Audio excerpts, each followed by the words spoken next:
News and news plus யூடிவியின் மாலை நேர பிரதான செய்திகளோடு உங்களை சந்திக்கும் நான் முகமது சஃபார். இன்றைய நாள் விரிவான செய்திகளின் பக்கம் அவதானத்தை செலுத்துவதற்கு முன்னர் முதலில் இன்றைய தலைப்புச் செய்திகள்.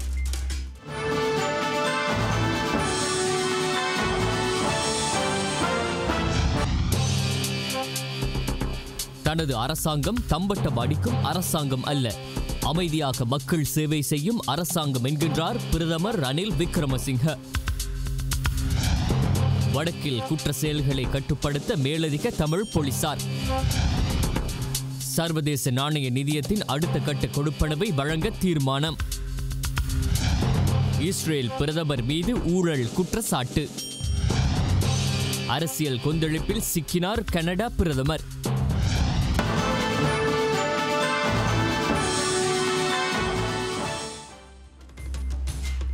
அவை தலைப்புச் செய்திகள். எமது விரிவான செய்திகளில் முதலில் உள்நாட்டுச் செய்திகள். தற்பொழுது கிடைத்த செய்தி ஒன்று. ஜேவிபியின் அரசியல் பீட உறுப்பினர் லால்காந்த் இன்று மாலை அனுராதபுரம் போலீசாரால் கைது செய்யப்பட்டிருக்கின்றார். வாகன விபத்து ஒன்று தொடர்பாக இவர் கைது செய்யப்பட்டிருப்பதாக தகவல்கள் தெரிவிக்கின்றன. அவர் மதுபோதையில் வாகனம் செலுத்திய போது அந்த வாகனம் விபத்துக்குள்ளானதாகவும் அனுராதபுரம் போலீசார் தெரிவித்துள்ளனர். இனி எமது விரிவான செய்திகளில் முதலில் உள்நாட்டுச் செய்திகள். மகாவலி திட்டத்தின் கீழ் நிர்மாணிக்கப்பட்டுள்ள அனைத்து பிரதான அணைக்கட்டுகள் மற்றும் நீர்த்தேக்கங்களை மேற்பார்வை செய்வதற்காக பொல்பள்ள நீர்த்தேக்க வளாகத்தில் நிர்மாணிக்கப்பட்டுள்ள நவீன செயற்பாட்டு நிலையத்தை ஜனாதிபதி மைத்ரிபால சிறிசேன இன்றைய தினம் பார்வையிட்டார். காலநிலை மற்றும் வானிலை மாற்றங்களுக்கு அமைவாக குறித்த ஒரு சந்தர்ப்பத்தில் கிடைக்கப்பெறும் தகவல்களின் அடிப்படையில் நீர்த்தேக்கங்கள் பற்றிய தீர்மானங்களை மேற்கொள்வதற்கு இந்த நிலையத்தின் ஊடாக நீர்ப்பாசன பொறியியலாளர்களுக்கு வாய்ப்பு கிடைக்கப் பெறுவதோடு வெள்ளப்பெருக்கினை கட்டுப்படுத்துதல், நீர் முகாமைத்துவம் உள்ளிட்ட நீர்ப்பாசன பொறியியல் தொழில்நுட்பத்திற்கு தேவையான தகவல்களை உடனுக்குடன் பெற்றுக்கொள்ளும் வாய்ப்பு இந்த நிலையத்தின் ஊடாக கிடைக்கப் பெற்றுள்ளது. பொல்கொல்ல, விக்டோரியா, மாதுரோயா, கொத்மலை, ரந்தனிகல, மொரகஹகந்த, கழுகங்கை மற்றும் நிர்மாணிக்கப்பட்டு வரும் உமாஓயா நீர்த்தேக்கம் உள்ளிட்ட மகாவலி திட்டத்தின் கீழ் நிர்மாணிக்கப்பட்டுள்ள அனைத்து நீர்த்தேக்கங்கள் மற்றும் பிரதான அணைக்கட்டுகளின் நீர் செயற்பாடுகள் இந்த நிலையத்தினூடாக கட்டுப்படுத்தப்படவுள்ளன.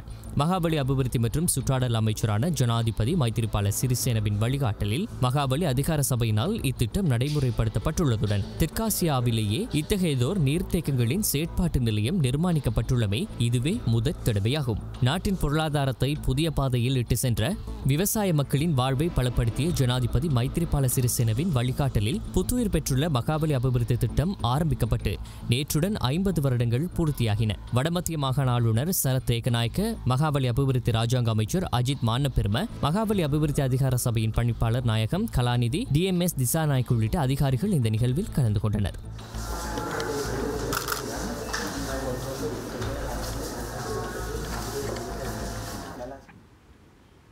இந்த அரசாங்கம் தம்பட்டம் அடிக்கும் அரசாங்கம் அல்ல, மாறாக அமைதியாக சேவைகளை செய்துவிட்டு அதன் பயனை அனுபவிக்கும் மக்களை பார்க்கும் அரசாங்கம் என பிரதமர் ரணில் விக்ரமசிங்க தெரிவித்துள்ளார். நாட்டிலுள்ள அருகிலுள்ள பாடசாலை சிறந்த பாடசாலை வேலை திட்டத்தின் கீழ் ஒரே நாளில் 200 அபிவிருத்தி திட்டங்களை மாணவர்களுக்கு கையளிக்கும் நிகழ்வு இன்றைய தினம் நாடு பூராகவும் நடைபெறுகின்றது. இதன் பிரதான நிகழ்வு கல்வி அமைச்சர் அகிலவிராஜ் காரியவசத்தின் தலைமையில் பிரதமர் ரணில் விக்ரமசிங்கவின் பங்கு பெற்றலுடன் நடைபெற்றது. இந்த நிகழ்வில் கலந்து கொண்ட பிரதமர் இவ்வாறு கருத்து தெரிவித்தார்.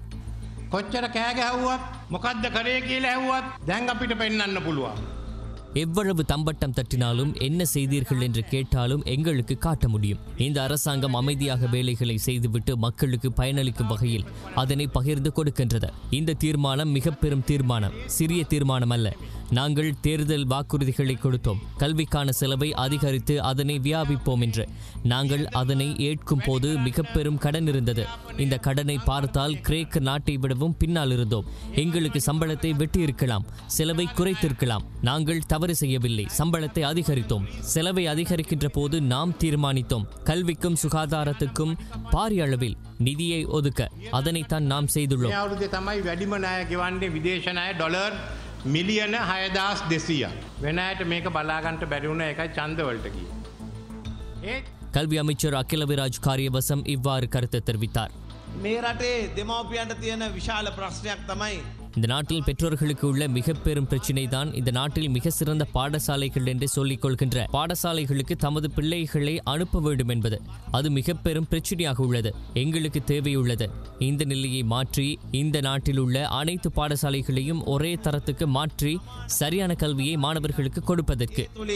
අපේ දෙමව්පියන්ට තමන්ගේ දරුවන්ට ඒ බලාපොරොත්තු ඉෂ්ට කරලා දීම තමයි අපේ බලාපොරොත්තුව.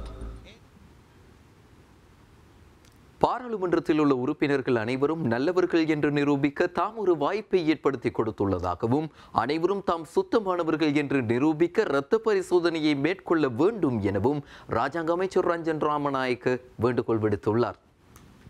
இன்றைய தினம் நடைபெற்ற ஊடகவியலாளர் சந்திப்பில் வைத்து அவர் இதனை தெரிவித்தார். இப்பொழுது பாராளுமன்றத்தில் உள்ள 4 பேர் இரத்த பரிசோதனைக்கு விருப்பம் தெரிவித்து அதனை சிலர் செய்துள்ளார்கள். எமது உப தலைவர் சஜித் பிரேமதாஸ் மற்றும் ஒன்றிணைந்த எதிர்க்கட்சியின் பாராளுமன்ற உறுப்பினர் சுசில் பிரேம் ஜெயந்த் மற்றும் புத்திக பத்திரன மற்றும் ரஞ்சன் ராமநாயக் ஆகியோர் நாங்கள் இருவரும் இதில் சித்தி பெற்றிருக்கிறோம். எனவே ஏனையவர்களும் எனக்கு தூற்றி இருக்காமல் இந்த பரிசோதனைக்கு முகம் கொடுத்தால் மிகவும் நல்லது. இந்த குடு பாவனை இப்பொழுது தேசிய பிரச்சனையாக மாறி இருக்கிறது. எனவே மக்கள் முன்னால் தான் உண்மை என்பதை நிரூபிக்க தாங்களே முன்வர வேண்டும்.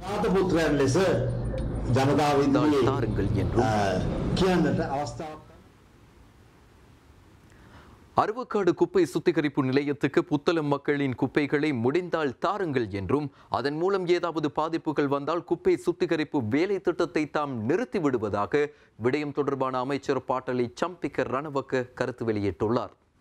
අරුවක්කාරුව තියෙන්නේ වනාත විල්ලුවේ. ඒක තියෙන්නේ පුත්තලමේ ඉඳන් කිලෝමීටර් 40ක් ඈති. அருவக்காடு இருப்பது வனாத்து வில்லுவில். அது புத்தளத்திலிருந்து 40 கிலோமீட்டர் தூரத்தில் தான் உள்ளது. அதனை நாங்கள் 2 கட்டமாக செய்கின்றோம். முதலாவது திட்டத்தில் 600 டன் குப்பைகளை எங்களால் பெற்றுக்கொள்ள முடியும். இந்த மார்ச் மாதம் 15ஆம் தேதி நாங்கள் குப்பைகளை பெற்றுக்கொள்ள தீர்மானித்துள்ளோம். அது புத்தளம் மாவட்ட மக்களுடைய குப்பைகளை மாத்திரம். புத்தளம் மாவட்டத்தில் நகர மற்றும் பிரதேச சபைகள் 13 இருக்கின்றன.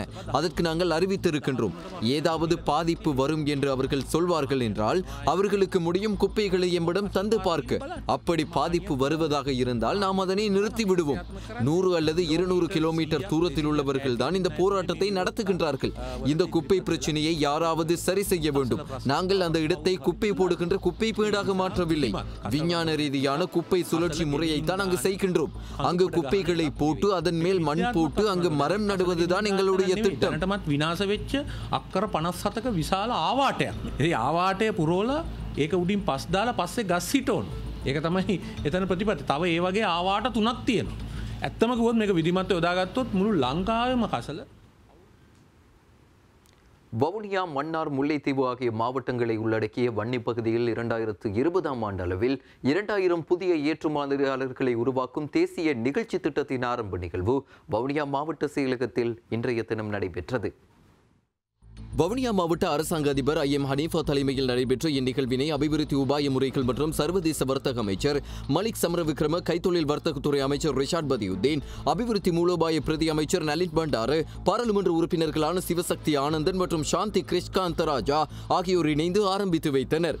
இலங்கை ஏற்றுமதி அபிவிருத்தி அதிகார சபையின் ஏற்பாட்டில் 2020ஆம் ஆண்டு அளவில் இலங்கையின் ஏற்றுமதி வருவாயை $28 பில்லியன் அதிகரித்தல், புதிய ஏற்றுமதியாளர்கள் 2000 பேரை உருவாக்குதல் என்பவற்றை நோக்காக கொண்டு தேசிய நிகழ்ச்சி திட்டத்தின் கீழ் ஏற்றுமதியில் முதலிடத்தை பெறுங்கள் எனும் துணைப்பொருளில் விழிப்புணர்வு கருத்தரங்கும் தொழில்நுட்ப கண்காட்சியும் இதன்போது வவுனியா மாவட்ட செயலகத்தில் நடைபெற்றது. ஏற்றுமதியாளர்களை உருவாக்கும் தேசிய நிகழ்ச்சி திட்டத்தில் முதலாவது நிகழ்வானது யாழ்ப்பாணத்திலும், அதனைத் தொடர்ந்து கண்டி, மாத்தறை, குருநாகல், கேகாலை, அனுராதபுரத்திலும் நடைபெற்று 7வது கருத்தமர்வாக வவுனியாவில் இந்நிகழ்வு இடம்பெற்றது.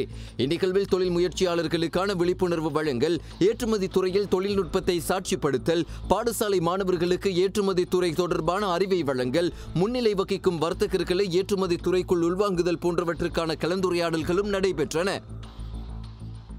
இந்த நல்லாட்சி அரசாங்கம் குறுகிய காலத்துக்குள்ளே பல சவால்களுக்கு முகம் கொடுத்து இந்த வடமாகாணத்தின் பாரிய அபிவிருத்தி திட்டங்களை முன்னெடுத்திருக்கிறது. 10 லட்சத்துக்கு மேற்பட்ட மக்கள் வாழுகின்ற வடமாகாணம் தேசிய பொருளாதார வளர்ச்சியிலே 4 வீதத்தை வழங்கிக் கொண்டிருக்கிறது. பல்லாயிரக்கணக்கான தொழில் வாய்ப்பை எதிர்பார்த்த இளைஞர் யுவதிகள் நமது மாகாணத்திலே வாழ்ந்து கொண்டிருக்கிறார். யுத்தத்தினால் பல அழிவுகளுக்கு முகம் கொடுத்த இலங்கையில் கைப்பற்றப்படுகின்ற பாரிய அளவிலான போதைப் பொருட்களுக்கு என்ன நடக்கிறது? இது நமக்குள் எப்பொழுதும் எழுகின்ற கேள்வி. போலீஸ் ஊடக பேச்சாளரின் கருத்தின்படி அந்த போதைப் பொருட்களுக்கு இதுதான் நடக்கிறது.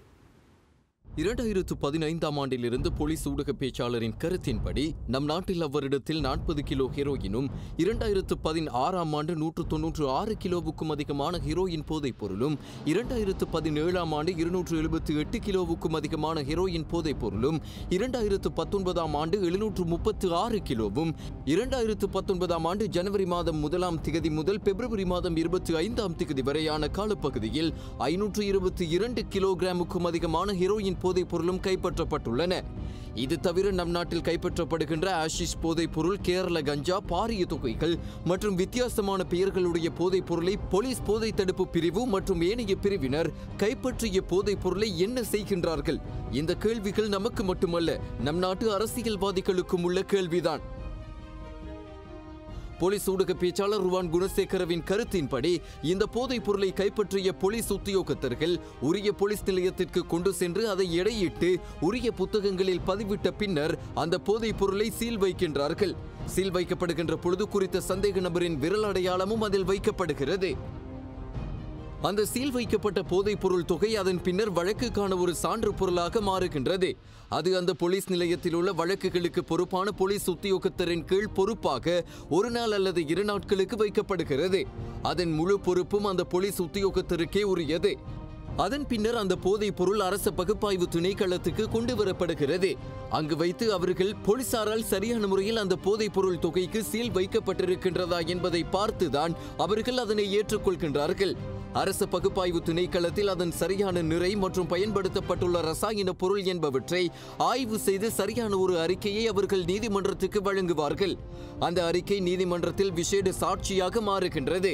அங்கு வைத்தும் அந்த போதைப் பொருள் தொகைக்கு சீல் வைக்கப்பட்டு அதன் ஒரு பகுதி நீதிமன்றத்துக்கு அனுப்பி வைக்கப்படுகிறது. அதன் பின்னர் அந்த போதைப் பொருள் பிடிக்கப்பட்ட பகுதிக்கு சொந்தமான நீதிமன்றத்தில் அது பாதுகாப்பாக வைக்கப்பட்டு வழக்கு விசாரணைக்கு வரும் வரை பாதுகாக்கப்படுகிறது. வழக்கு விசாரணைக்கு வரும் பொழுது நீதிமன்றத்தில் பொறுப்பான போலீசாரும் அரசு பகுப்பாய்வு திணைக்கள அதிகாரிகளும் சாட்சி வழங்குவார்கள். அதன் சரியான நிலை பற்றி இந்த இருதரப்பும் சரியான முறையில் சாட்சி வழங்காவிட்டால் அது சந்தேக நபருக்கு சாதகமாக மாறிவிடும். அதன் பின்னர் வழக்கு விசாரணைகள் நிறைவு பெற்ற பின்னர் அந்தந்த நீதிமன்றங்களின் நீதிபதிகள் முன்னால் அது அளிக்கப்படுகிறது. இதுதான் இங்கு நடக்கின்ற பொறிமுறையாக இருக்கின்றது எனவும் எந்த ஒரு போலீசாருக்கும் அல்லது பிரிவுக்கும் இந்த போதைப் பொருள் தொகையில் மாற்றங்களை செய்ய முடியாது எனவும் அவ்வாறு நடைபெற வாய்ப்பே இல்லை எனவும் போலீஸ் ஊடக பேச்சாளர் ருவான் குணசேகர தெரிவித்துள்ளார். මේයි මේ කාර්ය පටිපාටිය පොලිස් මද්‍රව්‍ය කාර්යාංශය හෝ වේවා වෙනත් පොලිස් ස්ථානයකින් හෝ වේවා යම් විෂ මද්‍රව්‍ය තොගයක් අත්අඩංගුවට ගත්තායින් පසුව ඒ විෂ මද්‍රව්‍ය තොගය සම්බන්ධයෙන් ඒ පොලිස් නිලධාරීන්ට අභිමතයක් ක්‍රියාත්මක කිරීමේ හැකියාවක් නැහැ. මා මේ ප්‍රකාශ කරන ලද ක්‍රියාවලිය සිදු විය යුතුයි. நீர்கொழும்பு கொச்சிக்கடை பகுதியில் 600 கிராம் ஹேஷிஷ் போதைப் பொருளுடன் 3 கைது செய்யப்பட்டுள்ளனர். சந்தேக நபர்கள் பேலியகுட வடக்கு குற்றவியல் புலனாய்வு பிரிவினால் கைது செய்யப்பட்டுள்ளனர். கைப்பற்றப்பட்ட ஆஷிஷ் போதைப் பொருள் சுமார் 7.8 மில்லியன் ரூபாய் பெறுமதியுடையவை என தெரிவிக்கப்பட்டுள்ளது. இத்தாலியிலிருந்து வான்வழி தபால் மூலம் பொதியில் அனுப்பப்பட்ட பொருட்களுக்குள்ளேயே குறித்த போதைப் பொருள் மறைத்து வைக்கப்பட்டிருந்ததாகவும் தெரிவிக்கப்படுகிறது. கைது செய்யப்பட்டவர்கள் மினுவாங்கொட, ஹொரண மற்றும் குணமால்தினிய பிரதேசத்தைச் சேர்ந்தவர்கள் என அடையாளம் காணப்பட்டுள்ளனர். 3 சந்தேக நபர்களும் நீர்கொழும்பு நீதவான் நீதிமன்றத்தில் இன்று ஆஜர்படுத்தப்பட்டுள்ளனர்.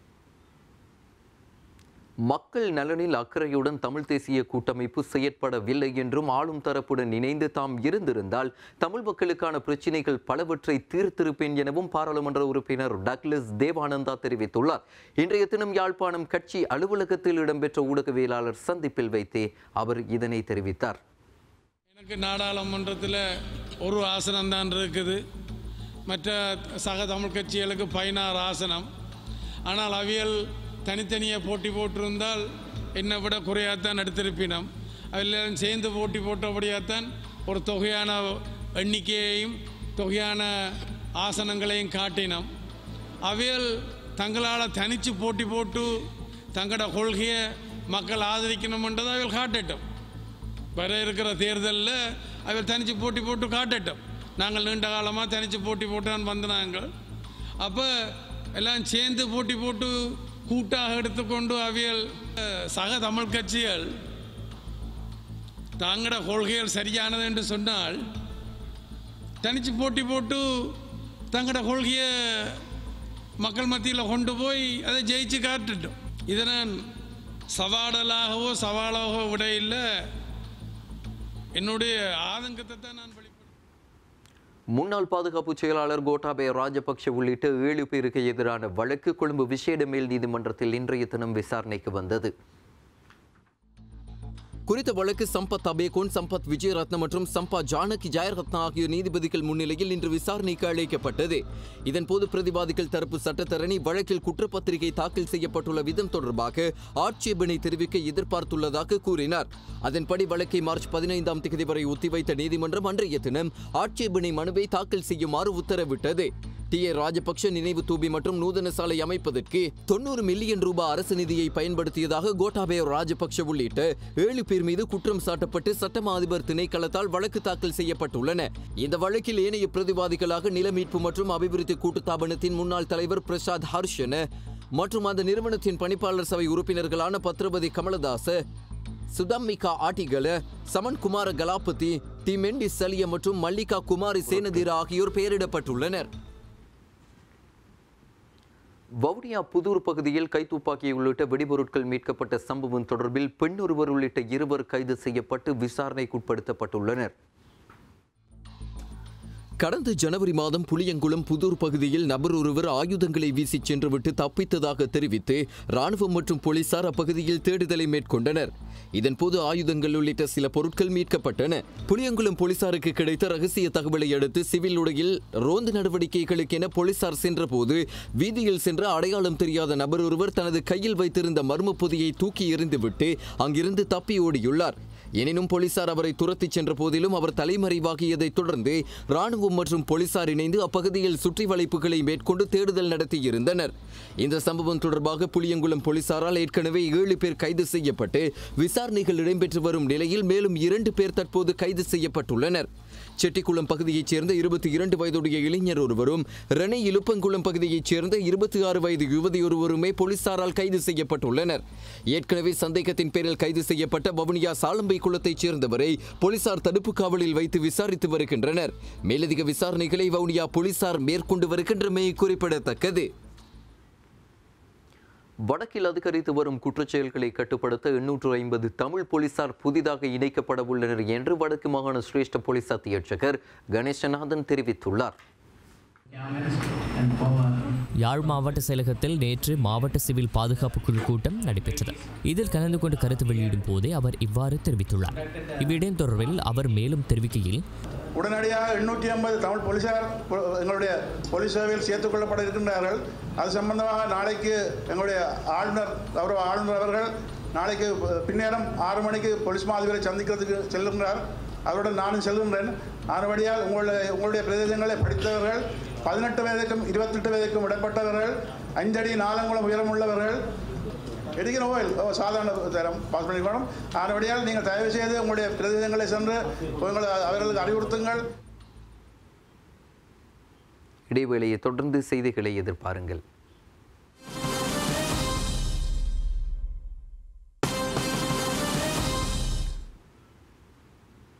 யூடிவியின் மாலை நேர பிரதான செய்திகள், உள்நாட்டு செய்திகள் தொடர்கின்றன.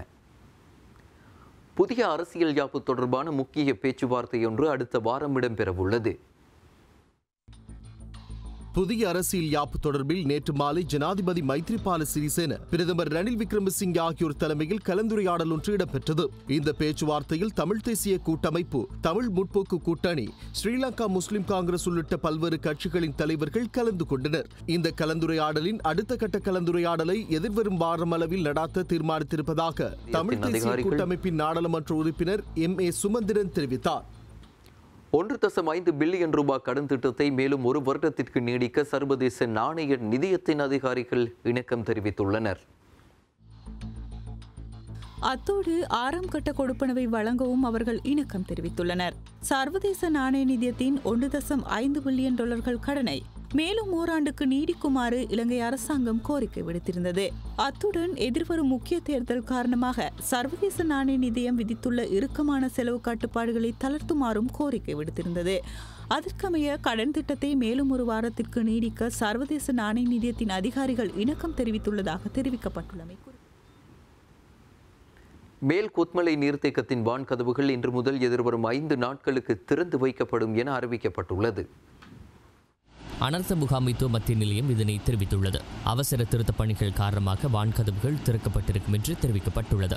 இந்த நிலையில் குறித்த நீர்த்தேக்கத்தை அண்டியுள்ள மற்றும் தாழ்நிலங்களில் வசிக்கின்ற மக்கள் மிகவும் அவதானமாக இருக்குமாறு அறிவுறுத்தப்பட்டுள்ளனர். கொழும்பின் சில பகுதிகளுக்கு நாளைய தினம் 18 மணி நேர நீர்வெட்டு அமுல்படுத்தப்பட உள்ளதாக தேசிய நீர்வழங்கல் மற்றும் வடிகால் அமைப்பு சபை தெரிவித்துள்ளது. இதற்கமைய நாளை காலை 9 மணி தொடக்கம் ஞாயிற்றுக்கிழமை மாலை 3 மணி வரை கொழும்பு 13, கொழும்பு 14 மற்றும் கொழும்பு 15 ஆகிய பகுதிகளில் நீர்வெட்டு அமுல்படுத்தப்படும் என சபை தெரிவித்துள்ளது. அத்துடன் கோட்டை மற்றும் புறக்கோட்டை ஆகிய பகுதிகளுக்கு குறைந்த அளவில் நீர் விநியோகம் மேற்கொள்ளப்படும் என தேசிய நீர்வழங்கல் மற்றும் வடிகால் அமைப்பு சபை தெரிவித்துள்ளது. வடக்கு கிழக்கு மக்களின் தேசிய மொழியான தமிழ் மொழியில் தேசிய கீதம் பாடுவதற்கு மாணவர்களை தயார்படுத்த வேண்டும் என ராஜாங்க அமைச்சர் MS சமீர் அலி தெரிவித்துள்ளார். இந்த பாடசாலையிலே தேசிய கீதத்தை சிங்களத்தில் படிக்க நான் கண்டேன். வடகிழக்கிலே இந்த நிலைமை மாற்றப்பட வேண்டும். இந்த பிரதேசத்திலே நமக்கு தெரிந்த மொழியான தமிழ் மொழியிலே தேசிய கீதம் பாட முடியும் என்று நமக்கு சொல்லப்பட்டிருக்கிறது. நாங்கள் படித்த காலத்திலே எங்களுக்கு பாடசாலை கீதம் இருக்கவில்லை. கிராத் ஓதிய உடனே நாங்கள் படிப்பது தேசிய கீதம் தான். இந்த அரசாங்கத்திலே வடகிழக்கு பிரதேசத்திலே இருக்கிற மக்கள் தமிழிலே படித்துக் கொள்ள முடியும் என்கிற அந்த சந்தர்ப்பம் கிடைத்திருக்கிறது. இதை நம்முடைய மாணவ செல்வங்களுக்கு கற்றுக் கொடுக்க வேண்டிய தேவை இருக்கிறது. எனவே அந்த நாளிலே படித்த எல்லோருக்குமே அந்த தமிழ் தேசிய கீதம் பாடம். இப்பொழுது இருக்கிற மாணவர்களுக்கு சிங்களத்திலும் பாடமில்லை, தமிழிலும் தெரியாது என்று சொன்னால் தேசிய கீதத்துக்கு நாங்கள் அநியாயம் செய்தவர்களாக இருந்துவிட முடியாது. எனவே அது இந்த நாட்டின் இறையாண்மை, இந்த நாட்டு பற்றை ஓரளவுக்காவது நாங்கள் வைத்துக் கொள்ள வேண்டும் என்று விரும்புவதாக இருந்தால் எங்களிடத்திலே தேசிய கீதம் படித்துக் கொள்ள வேண்டும். தேசிய கீதம் போகின்ற பொழுது எல்லோருமே அந்த தேசிய கீதத்தை படிப்பது. இந்தியாவும் பாகிஸ்தானும் புரிந்துணர்வுடன் நடந்து கொள்ள வேண்டும் என்று இந்தியாவின் விமானி அபிநந்தனை விடுதலை செய்வதற்கு பாகிஸ்தான் பிரதமர் எடுத்துள்ள தீர்மானமானது அவருடைய மனிதாபிமானத்தை எடுத்து காட்டுகிறது. இது உலகிற்கே ஒரு சிறந்த எடுத்துக்காட்டு என அமைச்சரவை அந்தஸ்தற்ற அமைச்சர் வேலுச்சாமி ராதாகிருஷ்ணன் தெரிவித்துள்ளார். நுவரெலியா கொத்மலை லபுக்கல தமிழ் மகா வித்தியாலயத்தில் கல்வி அமைச்சின் அருகில் உள்ள பாடசாலை சிறந்த பாடசாலை எனும் வேலை திட்டத்தின் கீழ் புதிதாக அமைக்கப்பட்ட தொழில்நுட்ப கட்டடத்தை மலையக மக்கள் முன்னணியின் தலைவரும் தமிழ் முற்போக்கு கூட்டணியின் பிரதி தலைவரும் விசேட பிரதேசங்களுக்கான அபிவிருத்தி அமைச்சருமான வேலுச்சாமி ராதாகிருஷ்ணன் இன்று திறந்து வைத்தார். இந்நிகழ்வில் முன்னாள் மத்திய மாகாண சபை உறுப்பினர் அசோக ஏராத் மற்றும் கொத்மலை பிரதேச சபை உறுப்பினர்களும் கலந்து கொண்டனர். 27 மில்லியன் ரூபாய் செலவில் இந்த கட்டடம் அமைக்கப்பட்டுள்ளமை குறிப்பிடத்தக்கது. தொடர்ந்து அங்கு உரையாற்றிய ராதாகிருஷ்ணன், அதை விட நேற்று நாங்கள் கேள்விப்பட்ட ஒரு விஷயம் எங்களுக்கு சந்தோஷமான ஒரு விஷயத்தை நாங்கள் சொல்லக்கூடியதாக இருக்கும். பாகிஸ்தான் பிரதமர் இம்ரான் கான் நேற்று அந்த இந்தியாவிலே பிடிப்பட்ட அந்த அபிநாத் அவர்களை விடுவதற்கு நேற்று அந்த பாராளுமன்றத்திலே பேசும் பொழுது எல்லாரும் கைத்தட்டி ஆரவாரம் பண்ணார்கள். அதான் ஒரு மனிதாபிமானம், அதான் நம்முடைய பெருந்தன்மை. ஆகவே அந்த பெருந்தன்மை எல்லாருக்கும் வரணும். இந்த நாட்டிலையும் அந்த பெருந்தன்மை எல்லாருக்கும் இருக்குமே, ஆனால் இந்த நாட்டினுடைய இனப்பிரச்சனைக்கு எப்போ தீர்வு கண்டிருக்கலாம். இப்போ கூட சட்டவிரோதமான முறையில் யானை குட்டி ஒன்றை தன்வசம் வைத்திருந்தார் என்ற குற்றச்சாட்டில் இருந்து உடுவே தம்மாலோக தேரர் கொழும்பு மேல் நீதிமன்றத்தால் விடுதலை செய்யப்பட்டார். கொழும்பு மேல் நீதிமன்ற நீதிபதி சம்பத் விஜயரத்ன இந்த உத்தரவை பிறப்பித்துள்ளார். பிரதிவாதியான உடுவே தம்மாலோக தேரருக்கு எதிராக சுமத்தப்பட்டுள்ள குற்றச்சாட்டுகளை சரியான முறையில் நிரூபிக்கவில்லை என்று நீதிபதி தனது தீர்ப்பில் கூறியுள்ளார். அதே நேரம் இந்த வழக்குடன் சம்பந்தப்பட்ட அப்போது அமைச்சராக இருந்த வசந்த சேனாநாயக்க வழங்கிய சாட்சி ஏற்றுக்கொள்ள முடியாத நிலையில் இருப்பதாகவும் நீதிமன்றம் தெரிவித்துள்ளது. உரிய ஆவணங்களின்றி யானைக்குட்டியை தன்னகத்தே வைத்திருந்ததாக குற்றம் சாட்டப்பட்டு உடுவே தம்மாலோக தேரர் கடந்த 2016ஆம் ஆண்டு மார்ச் மாதம் 9ஆம் தேதி குற்றப்புலனாய்வு பிரிவினரால் கைது செய்யப்பட்டமை குறிப்பிடத்தக்கது. நாட்டில் பாவனையில் உள்ள சகல இயந்திர வாள்களையும் பதிவு செய்வதற்கான கால எல்லை இம்மாதம் 15ஆம் தேதி வரை நீடிக்கப்பட்டுள்ளதாக தெரிவிக்கப்பட்டுள்ளது. பாதுகாப்பு அமைச்சு விடுத்துள்ள அறிக்கையிலேயே இது தொடர்பாக தெரிவிக்கப்பட்டுள்ளது. மார்ச் மாதம் 15ஆம் தேதிக்கு முன்னதாக இயந்திர வாள்களை வைத்துள்ள அனைத்து அரசாங்க சார்பற்ற தனியார் துறை நிறுவனங்களும் அருகிலுள்ள போலீஸ் நிலையத்தில் பதிவு செய்து அதற்கான அனுமதி பத்திரத்தை பெற்றுக்கொள்ள வேண்டும் என பாதுகாப்பு அமைச்சு தெரிவித்துள்ளது. எந்த காரணத்துக்காகவும் இயந்திர வாள் பாவனையின் கால எல்லை நீடிக்கப்பட மாட்டாது என்று பாதுகாப்பு அமைச்சில் மேலும் தெரிவிக்கப்பட்டுள்ளது. பாதுகாப்பு அமைச்சர் என்ற ரீதியில் ஜனாதிபதி மைத்ரிபால சிறிசேனவின் உத்தரவிற்கு அமைவாக பாதுகாப்பு அமைச்சின் தீர்மானத்துக்கு அமைய இந்த நடவடிக்கை முன்னெடுக்கப்பட்டுள்ளதாக தெரிவிக்கப்பட்டுள்ளது. இடைவேளையை தொடர்ந்து செய்திகளை எதிர்பாருங்கள்.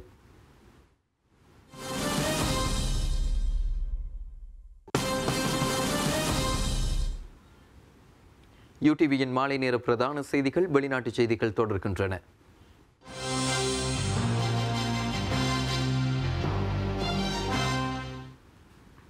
எந்த ஒரு பிரச்சினைக்கும் யுத்தம் தீர்வு ஆகாது என பாகிஸ்தான் பிரதமர் இம்ரான் கான் நேற்றைய தினம் பாராளுமன்றத்தில் உரை நிகழ்த்தும் போது தெரிவித்துள்ளார். जनाब इमरान खान वजीर आजम पाकिस्तान, तो सारी हमारी कौम इकट्ठी है, यूनाइटेड है. சமாதானத்துக்கான தமது விருப்பத்தில் நல்லெண்ண அடிப்படையில் நம்மிடம் காவலில் உள்ள இந்திய விமானப்படை அதிகாரி விடுதலை செய்யப்படுவார் என்று அறிவிக்கின்றேன். இது அமைதி பேச்சுவார்த்தைக்கான முதல் படியாகும். எந்த பிரச்சினைக்கும் போர் தீர்வு அல்ல. எனவே இந்திய தலைமை பதற்றப்பட தேவையில்லை.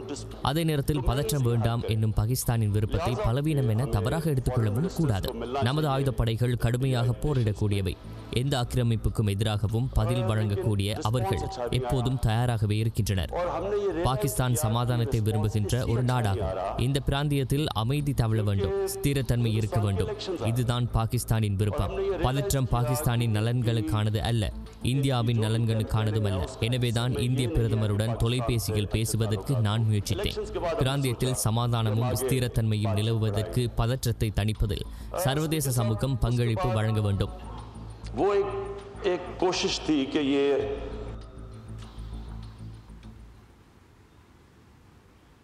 இதேவேளை பிந்தி கிடைத்த தகவல்களின்படி பாகிஸ்தான் ராணுவத்திடம் 3 நாட்களாக பிடிபட்டிருந்த இந்திய விமானப்படை வீரர் அபிநந்தன் இன்று மாலை வாகா எல்லையில் இந்திய அதிகாரிகளிடம் ஒப்படைக்கப்பட்டார். நேற்று முன்தினம் பாகிஸ்தான் கட்டுப்பாட்டு காஷ்மீர் எல்லையில் நுழைந்து பாகிஸ்தான் போர் விமானங்களை விரட்டியடிக்கும் பணியில் ஈடுபட்டிருந்த போது பாகிஸ்தான் ராணுவத்தின் தாக்குதலுக்கு உள்ளான இந்திய போர் விமானம் ஒன்று பாகிஸ்தான் எல்லையில் விழுந்து நொறுங்கியது. இதன்போது குறித்த விமானத்தின் விமானி அபிநந்தன் பாகிஸ்தான் ராணுவத்தினரால் கைது செய்யப்பட்டார். இதேவேளை நல்லெண்ண அடிப்படையில் எவ்வித நிபந்தனைகளும் இன்றி இன்றைய தினம் அபிநந்தன் விடுவிப்பதாக பாகிஸ்தான் பிரதமர் இம்ரான் கான் நேற்றைய தினம் பாராளுமன்றத்தில் தெரிவித்திருந்தார்.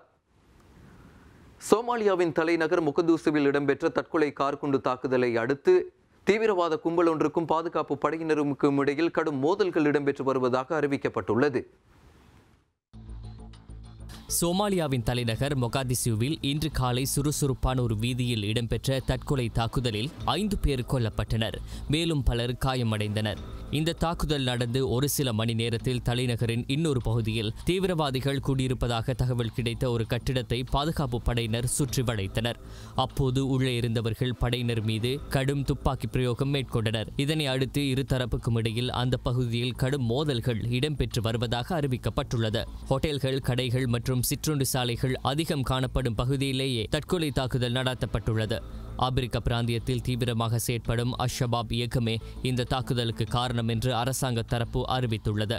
தாக்குதல் நடந்த கையோடு தலைநகரில் உள்ள கட்டிடத்தில் தீவிரவாதிகள் ஒன்று கூடியிருப்பதாக கிடைத்த தகவலை அடுத்தே படையினர் இந்த கட்டிடத்தை சுற்றி வளைத்தனர். உலகில் இன்று உள்ள ஆட்சியாளர்களில் அல்லது அரசியல் தலைவர்களில் மிகவும் எளிமையானவர், இனிமையானவர், நேர்மையானவர், மனிதாபியமானம் மிக்கவர் என்றெல்லாம் போற்றப்படுபவர் தான் கனடாவின் பிரதம மந்திரி ஜஸ்டின் ட்ரூடே. ஆனால் துரதிர்ஷ்டவசமாக அவரும் தற்போது ஒரு அரசியல் கொந்தளிப்பில் சிக்கியுள்ளார்.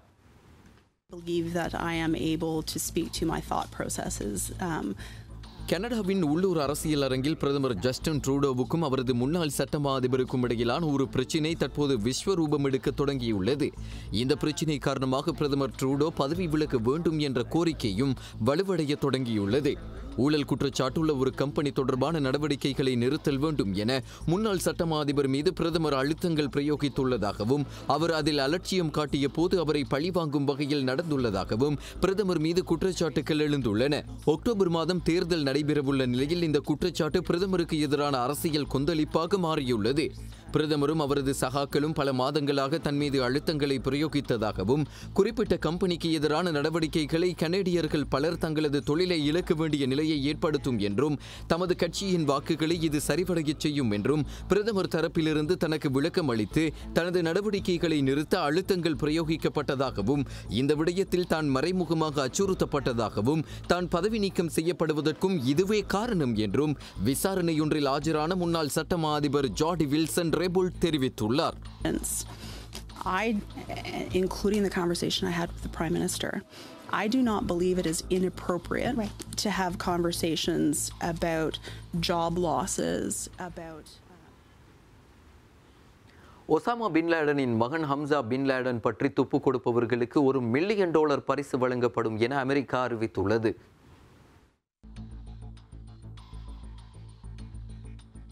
அல்-கொய்தா பயங்கரவாத இயக்கத்தின் தலைவரான ஒசாமா பின் லேடன் கடந்த 2011ஆம் ஆண்டு மே மாதம் பாகிஸ்தானில் உள்ள அபோடாபாத் நகரில் சுட்டுக் கொல்லப்பட்டதாக அமெரிக்கா அறிவித்திருந்தது.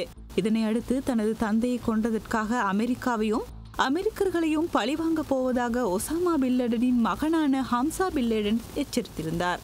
பின் லேடனுக்கு பின்னர் அல்-கொய்தா இயக்கத்தின் தலைவராகவும் அல்-கொய்தா பயங்கரவாத இயக்கத்தின் முடி இளவரசனாகவும் பார்க்கப்படும் ஹம்சா பின் லேடனை கடந்த 2017ஆம் ஆண்டு அமெரிக்கா சர்வதேச பயங்கரவாதியாக அறிவித்தது. அன்று முதல் ஹம்சா பின் லேடன் அமெரிக்கா தேடி வரும் நிலையில் அவர் பாகிஸ்தான், ஆப்கானிஸ்தான் உள்ளிட்ட நாடுகளில் பதுங்கி இருப்பதாகவும் ஈரானில் வீட்டுக்காவலில் இருப்பதாகவும் பல்வேறு தகவல்கள் வெளிவந்தன. இந்நிலையில் ஹம்சா பின் லேடனின் வசிப்பிடத்தை பற்றி தகவல்கள் கொடுப்பவர்களுக்கு $1 மில்லியன் பரிசாக வழங்கப்படும் என்று அறிவிக்கப்பட்டுள்ளது. வாஷிங்டனில் இதனை அறிவித்த அமெரிக்கா பாதுகாப்புத்துறை அதிகாரி மைக்கேல் இவானோவ், ஹம்சா பின் லேடன் சர்வதேச தீவிரவாதி, அமெரிக்காவுக்கு எதிராக தாக்குதல் நடத்த அல்-கொய்தா தீவிரவாதிகளுக்கு ஹம்சா பின் லேடன் உத்தரவிட்டுள்ளதாகவும் அவர் தெரிவித்துள்ளமை. இஸ்ரேல் பிரதமர் பெஞ்சமின் நெத்தன்யாகு மீது லஞ்சம், மோசடி, நம்பிக்கை துரோகம் போன்ற குற்றச்சாட்டுகள் விரைவில் சுமத்தப்படும் என அந்நாட்டின் சட்டமா அதிபர் தெரிவித்துள்ளார். Clarify to him we're going to continue working in full strength against 3 வெவ்வேறு விடயங்கள் தொடர்பாக இவர் மீது குற்றச்சாட்டுகள் சுமத்தப்பட உள்ளதாக தெரிய வந்துள்ளது. பிரதமர் நெத்தன்யாகு செல்வந்த வர்த்தகர்களிடமிருந்து நன்கொடைகள் பெற்றுள்ளார். மேலதிக ஊடக பிரசாரங்களை பெற்றுக்கொள்வதற்காக பலருக்கு சலுகைகளையும் வழங்கியுள்ளார் என்றும் குற்றச்சாட்டுகள் வெளியாகியுள்ளன. இந்த குற்றச்சாட்டுகளை எதிர்கொள்ள தான் தயார் என்றும், இவை சீட்டுக்கட்டுகள் போல் கலைந்துவிடும் என்றும் இஸ்ரேல் பிரதமர் தெரிவித்துள்ளார். இடதுசாரி கட்சிகளின் அரசியல் சதியே தன் மீதான குற்றச்சாட்டுகளுக்கு காரணம் என்று நாட்டு மக்களுக்கு நிகழ்த்திய உரையின் மூலம் அவர் தெரிவித்துள்ளார்.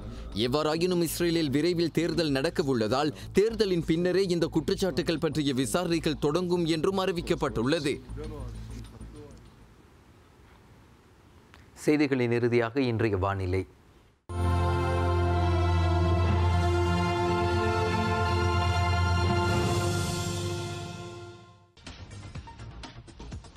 கிழக்கு மற்றும் ஹம்பாந்தோட்டை மாவட்டத்திலும் மழை பெய்யக்கூடும் என வளிமண்டலவியல் திணைக்களம் எதிர்வு கூறியுள்ளது. சப்ரகமுவ மற்றும் மேல் மாகாணங்களுடன் காலி மற்றும் மாத்திரை மாவட்டங்களிலும் பிற்பகல் 2 மணிக்கு பின்னர் மழை அல்லது இடியுடன் கூடிய மழை பெய்யக்கூடும் என வளிமண்டலவியல் திணைக்களம் அறிக்கையொன்றை வெளியிட்டுள்ளது. இடியுடன் கூடிய மழை பெய்யும் வேளைகளில் அப்பிரதேசங்களில் தற்காலிகமாக பலத்த காற்று வீசக்கூடும். மின்னல் தாக்கங்களினால் ஏற்படக்கூடிய பாதிப்புகளை குறைத்துக் கொள்ள தேவையான முன்னெச்சரிக்கை நடவடிக்கைகளை மேற்கொள்ளுமாறு வளிமண்டலவியல் திணைக்களம் பொதுமக்களிடம் கோரியுள்ளது. நியூஸ் அண்ட் நியூஸ் பிளஸ் யூடிவியின் மாலை நேர பிரதான செய்தி அறிக்கையை இதோடு நாங்கள் நிறைவுக்கு கொண்டு வருகிறோம். எமது அடுத்த பிரதான செய்தி அறிக்கை நாளை நண்பகல் 12 மணிக்கு இடம்பெறும். அதுவரை யூடிவியின் நிகழ்ச்சிகளோடு இணைந்திருங்கள்.